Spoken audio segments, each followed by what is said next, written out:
I have no more campaigns to run. I've ordered every federal agency to eliminate rules that don't make sense. We've already announced over 500 reforms.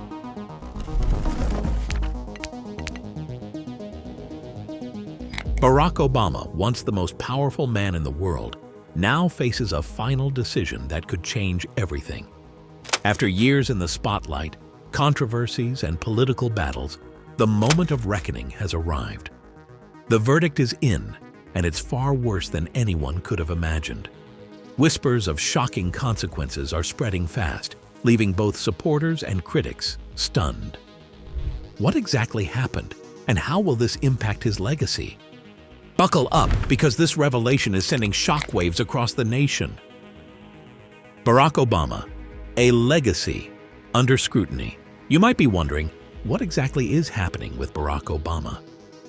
The headlines are swirling, and speculation is running wild. His sentence is final, and according to many, it's not looking good. But before we unravel the layers of this situation, let's take a step back and revisit his journey. The milestones, the impact, and the lasting legacy that now faces intense scrutiny. On January 20th, 2009, Barack Obama was sworn in as the 44th President of the United States, marking a historic moment in American history. He wasn't just the first African-American president, he was also the first multiracial and the first Hawaiian-born commander-in-chief. His background was unique, his rise to power inspiring. His path to the presidency wasn't easy, but he secured victories over Republican Senator John McCain in 2008 and former Massachusetts Governor Mitt Romney in 2012, earning himself 2 consecutive terms in the White House. Political analysts and historians continue to rank his presidency among the most influential in modern American history.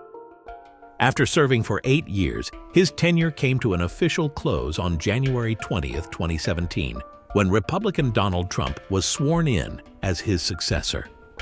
From the very beginning, Obama's presidency was marked by swift and decisive action. In his first 100 days, he signed the Lilly Ledbetter Fair Pay Act, aimed at closing the gender wage gap and ensuring equal pay for equal work.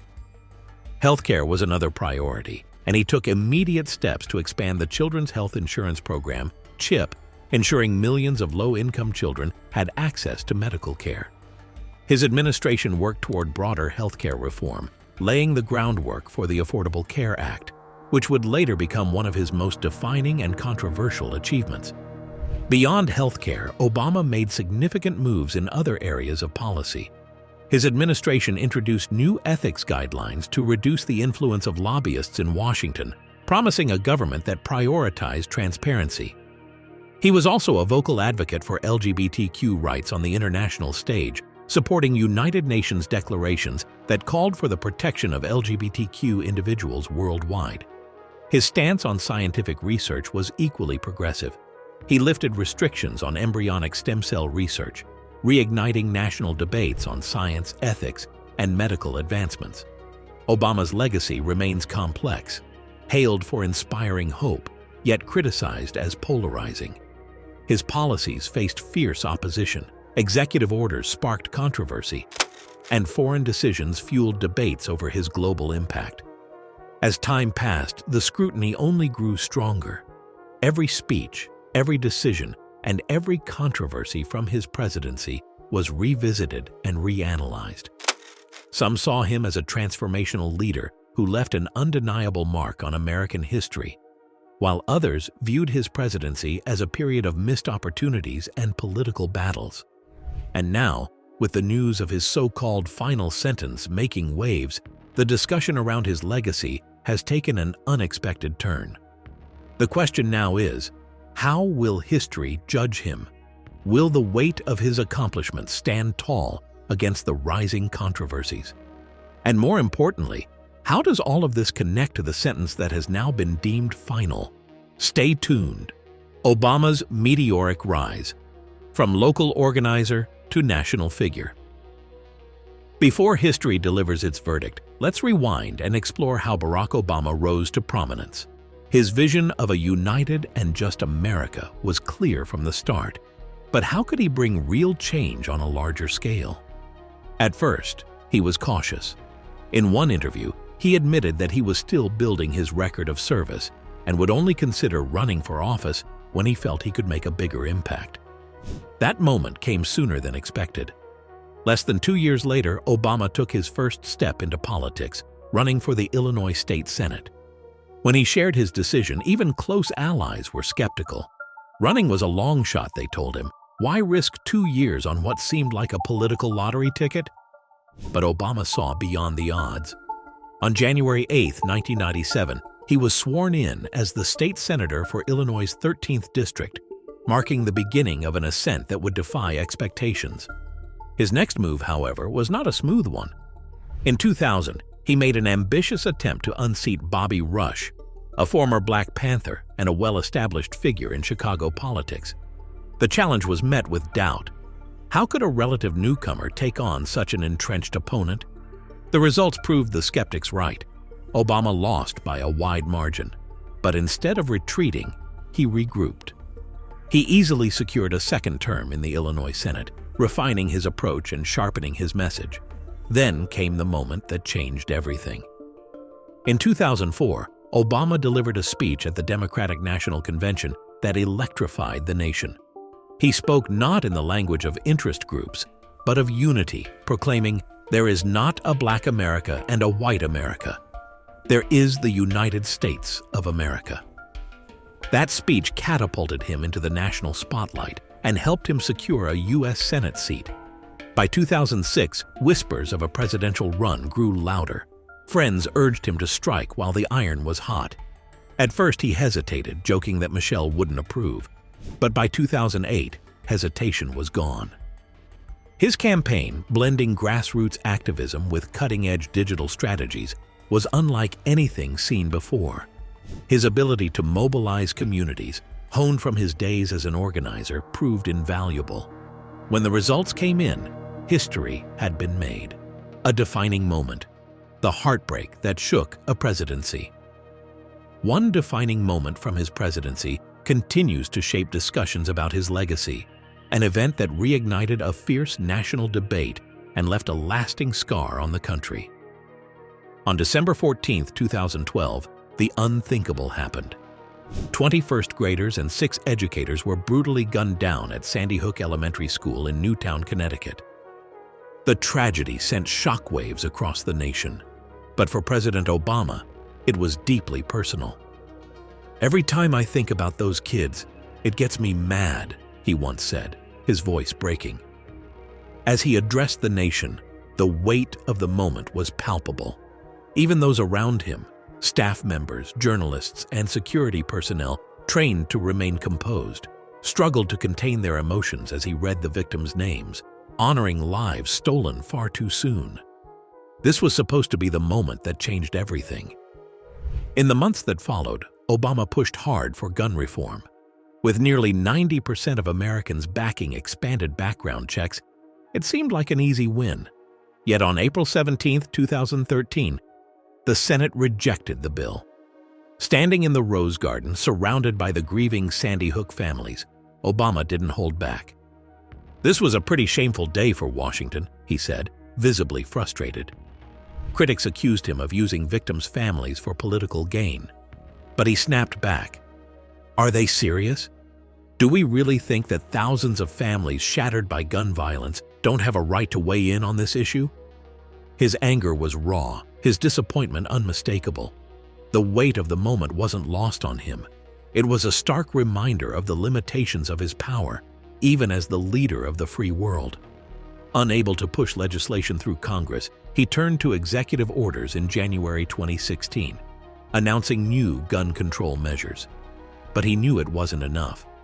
"The founders deliberately set up a system that distributes power," he explained. "What was meant to protect democracy had now become a roadblock to progress." And now, years later, whispers are growing louder.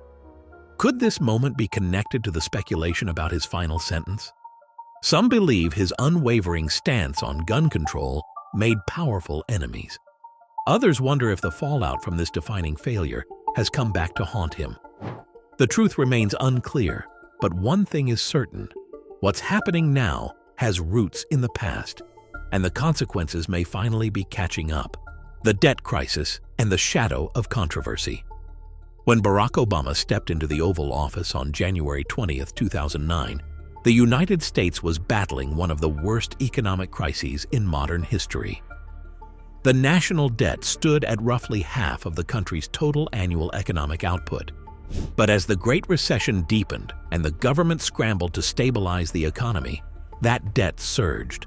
By 2014, it had climbed to nearly three-quarters of the U.S. economy, a staggering increase that unfolded between 2009 and 2012. While other nations, particularly in Europe, responded with strict austerity measures, cutting public spending to rein in their deficits, Obama took a different route. Determined to find a long-term solution, he established the National Commission on Fiscal Responsibility and Reform in 2010, commonly known as the Simpson-Bowles Commission.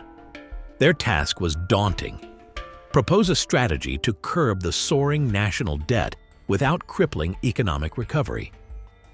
After months of analysis, the Commission delivered a series of recommendations, each carrying significant consequences. Among them were reductions in military spending, a rollback of tax breaks on mortgages and employer-sponsored health insurance, and raising the retirement age for Social Security. Additionally, they suggested deep cuts to government programs, including Medicare, Medicaid, and federal workforce salaries. But despite the urgency of the problem, Congress never officially voted on these proposals. Lawmakers were sharply divided, and the plan proved too controversial to gain traction. However, even without formal approval, the Commission's recommendations influenced future budget discussions and provided a framework for later attempts to address the national debt. Supporters saw it as a responsible blueprint for fiscal discipline, while critics viewed it as an attack on essential social programs. Yet, as Obama's economic policies shaped the nation's financial future, a separate but equally significant issue was brewing, one that would define some of the most debated aspects of his presidency. The delicate balance between government transparency and secrecy became a point of contention, drawing criticism from both political allies and opponents.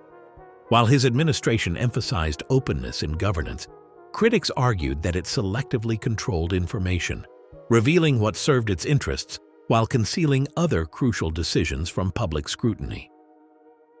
This growing tension would ignite some of the most controversial moments of his presidency, from classified surveillance programs to military interventions and intelligence operations kept hidden from the American people. Even as the economic crisis waned, the weight of these decisions loomed over his legacy, raising a question that would linger far beyond his time in office. Had his leadership steered the country toward long-term stability, or had it simply masked deeper, unresolved issues waiting to resurface? Obama's transparency dilemma: promises, secrets, and fallout. When Barack Obama took office in January 2009, he made a bold promise: his administration would be the most transparent in U.S. history. At the time, few could have predicted how this pledge would become a defining challenge, shaping the successes and controversies of his presidency. Today, as his sentence is final, the weight of those choices still lingers. From the start, Obama championed government openness. His administration introduced sweeping reforms, requiring executive orders and legislation to be posted online for public review before being signed into law. He overturned restrictions on accessing presidential records and directed government agencies to prioritize public access to information.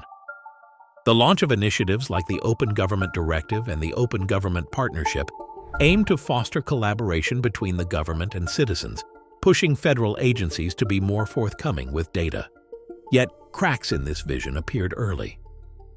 In his first month, Obama twice bypassed his own commitment to public review, signing measures without allowing the promised online scrutiny.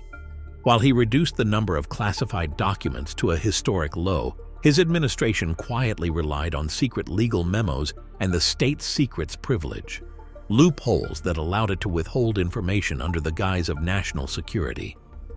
The tension between openness and secrecy grew as his presidency unfolded, particularly when his own administration became the subject of internal challenges. One of the earliest flashpoints came with Obama's decision to release Bush-era memos exposing the CIA's controversial interrogation methods. It was a significant move toward accountability, revealing the extent of the agency's tactics. But while Obama was willing to shine a light on past administrations, his approach toward those who exposed secrets from within his own government told a very different story. A fierce crackdown on whistleblowers followed. Using the rarely invoked Espionage Act of 1917, his administration prosecuted government employees accused of leaking classified information at an unprecedented rate. Among those charged were former NSA employee Thomas Drake, State Department contractor Stephen Jin-Woo Kim, and former CIA analyst John Kiriakou. Each faced serious legal consequences for disclosing information they believed the public had a right to know. But perhaps the most high-profile case was that of Chelsea Manning. As a U.S. Army intelligence analyst, Manning leaked thousands of diplomatic cables and military reports to WikiLeaks, an act that sent shockwaves across the globe. The trial that followed was one of the most closely watched in modern history, sparking heated debates about government transparency, national security, and press freedom. The administration's aggressive stance on whistleblowers did not go unnoticed. Critics accused Obama of waging an all-out war on those who dared to challenge secrecy, arguing that his government was more interested in punishing leaks than upholding transparency. The contradiction became impossible to ignore. How could an administration that claimed to champion openness justify such relentless prosecution? As the crackdown intensified, the debate over secrecy and accountability reached a boiling point. Was this about national security, or did the administration go too far in silencing dissent? Was Obama's transparency promise ever real, or just an illusion? Stay with us as we uncover more secrets. Obama's balancing act, that leading in a divided nation. Barack Obama wasn't just a president, he was a bridge builder, someone who believed in bringing opposing sides together to find common ground.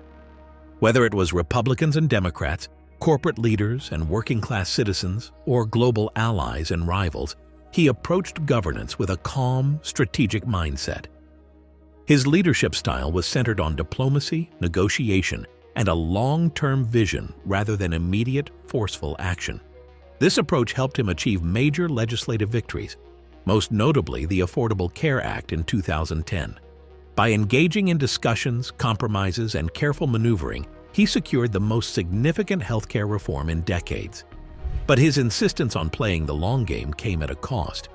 Many of his supporters, especially progressives, felt he wasn't bold enough. They wanted aggressive action, particularly on issues like economic inequality and climate change. To them, his willingness to negotiate often meant watering down policies that could have brought sweeping change. Meanwhile, Republicans viewed him as an overreaching president who expanded government control far beyond what they deemed acceptable. His economic stimulus plan in response to the 2008 financial crisis, Wall Street reforms, and foreign policy decisions fueled their criticism. The rise of the Tea Party movement further deepened the divide, making bipartisan cooperation even harder. By the 2010 midterms, Republicans gained control of the House, significantly limiting his ability to pass further ambitious legislation without major political fights. Through each challenge, Obama remained steady, relying on patience and calculated decision-making rather than reactionary moves. Some saw this as a testament to his leadership, a sign of a president committed to sustainable progress. Others saw it as a weakness, an unwillingness to push aggressively for change. His presidency proved both the power and the limitations of trying to unite a deeply polarized nation. But what if Obama's steady approach wasn't strength, but hesitation? Did his leadership unite or deepen divisions? The truth is complex. Stay tuned. Barack Obama's sentence is final, and it's bad. He entered the White House on a wave of optimism, a leader who spoke of unity and government transparency. But as time passed, cracks in the image began to form. Was he ever truly in control, or was he swept along by the demands of power? His presidency faced defining moments, but few were as damaging as the revelations that exposed a hidden world behind closed doors. Edward Snowden's shocking disclosures in 2013 shattered public trust. The former NSA contractor revealed that the U.S. government was running vast surveillance programs, secretly collecting phone records, emails, and online activity from millions of Americans. The country was split. Was Snowden a hero exposing government overreach, or a traitor who compromised national security? As Snowden fled to Russia, the Obama administration scrambled to defend itself, but the damage was done. The very people who had once praised Obama's promises of transparency now saw those words as hollow. The trust he had carefully built was slipping through his fingers. But this wasn't the only challenge that sent his presidency into freefall.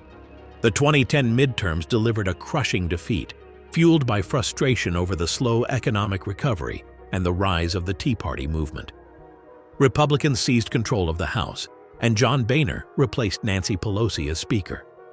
Obama himself called it a shellacking, an admission that many Americans no longer felt better off under his leadership. This power shift led to relentless political battles over healthcare and spending, and with Republicans now in control of redrawing congressional districts, the road ahead became even tougher. The numbers told a story of rising and falling fortunes. When he took office in 2009, his approval rating stood at a staggering 82%. But once real decisions were made, that support eroded quickly. By late 2009, it had fallen to 50%. Wall Street reform and the Affordable Care Act pushed those numbers down further, hitting 45% in 2010. And when Republicans took over the House, the opposition only intensified. The debt ceiling battle of 2011 further weakened his standing, and by the time he faced re-election in 2012, many wondered if he could hold on. Yet he managed to secure a second term, defeating Mitt Romney. But the turbulence never ceased. The 2013 government shutdown sent his approval ratings plummeting into the low 40s, where they remained for most of his second term. Political clashes, economic struggles, and growing resistance from Congress meant that the unity he once promised seemed further and further out of reach. As his presidency wound down in 2016, some Americans began to soften their stance, and his approval numbers saw a modest rise. But the final figures painted a stark picture. 95% of Democrats still supported him, but only 18% of Republicans did. A nation that had once placed its faith in his vision was now deeply divided. Had he miscalculated the weight of his own promises? Or had the system itself ensured that no leader could truly bring the change they claimed to represent? The answers remained elusive, but one thing was clear. Obama's time in office had left behind a legacy that would be debated for years to come. But what if Obama's bold vision was never enough to bridge a divided nation? Did his presidency redefine leadership or expose its limits? Share your thoughts below. But don't forget to like and subscribe.